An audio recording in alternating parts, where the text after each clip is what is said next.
Football is a game of skill, strategy, and sometimes reinvention. Some of the greatest players in history didn't start in the positions where they became legends.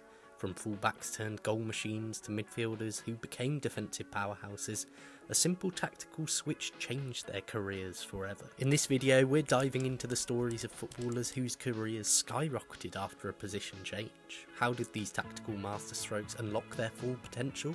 Let's find out. Gareth Bale is well recognised as one of the game's most electrifying players, with countless moments of magic over the course of his career. But did you know that he almost didn't make it to stardom? Rewinding back to the beginning of his career, and it's sometimes easy to forget that the Welshman started as a left-back, first with the Southampton, progressing through the academy and into the first team, before moving to Tottenham in 2007, where he continued to play in the role. Here he initially struggled, once going 24 games without a win, and often acting as a backup to the more favoured Asuakota, with Bale possessing strengths going forward, but notable weaknesses in defence. Indeed, many wondered whether he was cut out for the top. But his manager, Harry Redknapp, recognised his offensive strengths and sought to take full advantage of them, pushing Bale further forward into a left midfield or winger role to maximise his attacking potential and allow him to make more direct runs, beat defenders and score goals. His breakout performance versus Inter Milan in the Champions League in 2010, where he destroyed Brazilian Maicon, showcased his blistering pace and goal-scoring ability. This moment truly set the benchmark for what was to come. By 2012-13, under Andrea Pirlo, he had more freedom to cut inside and play more centrally, finishing the season with 21 league goals, his best tally yet, and becoming one of the Premier League's best players. From here, well, he would go on to play an instrumental role at Real Madrid following a record move, forming part of one of football's deadliest trios over several years. Andrea Pirlo may be well regarded as one of football's greatest deep-lying playmakers, defining a generation of registers. However, before this point, he actually started out in a more advanced position as a number 10 or trequartista, at his first stint at Brescia, then Inter Milan and Regina. As was often the way before this point, a team's most creative player was deployed higher up the pitch, which naturally saw Pirlo occupy this role in those early days. It was at first successful, with his performances at Brescia good enough to attract interest from Inter Milan. However, he largely struggled after making this step up and returned to Brescia soon after on loan. Once again he thrived, but this time under a different manager in Carlos Mazzoni.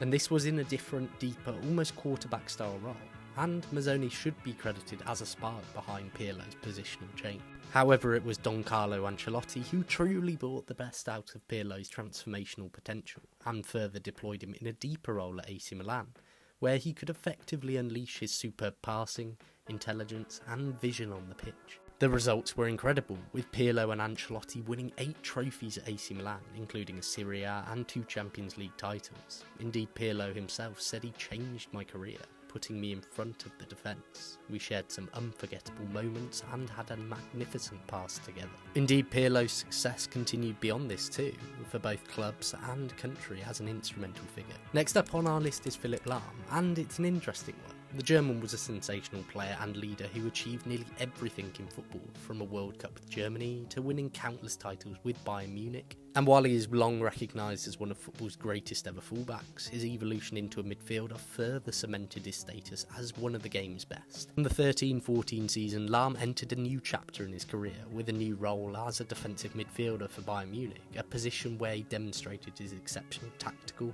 and positional versatility. The spark behind this came from Pep Guardiola, who recognised Lahm's football intelligence and ability to shape a game and deployed him centrally within his side, taking and building on those strong footballing foundations that Lahm had already established. The results were incredible, with Pep and Lahm winning 3 league titles and dominating for a number of years. Thierry Henry first emerged in football as a left winger at Monaco under Arsene Wenger.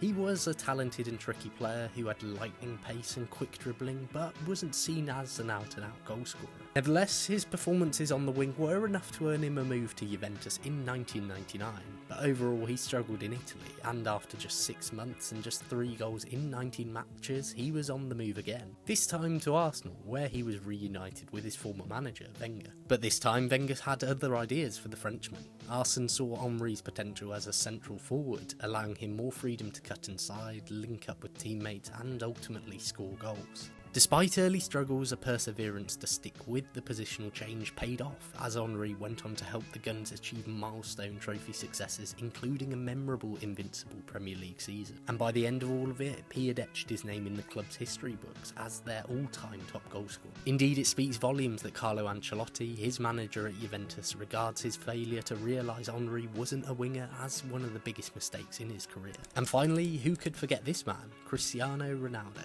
It's fair to say that Ronaldo was already a world-class player at Man United, coming to prominence as a tricky winger who devastated defences with lightning footwork and skill. But somehow he took his game to another level after a positional change to a more central role. It was not until his fourth season at United, the 06-07, that we began to see this, scoring 23 goals that year, and he never looked back.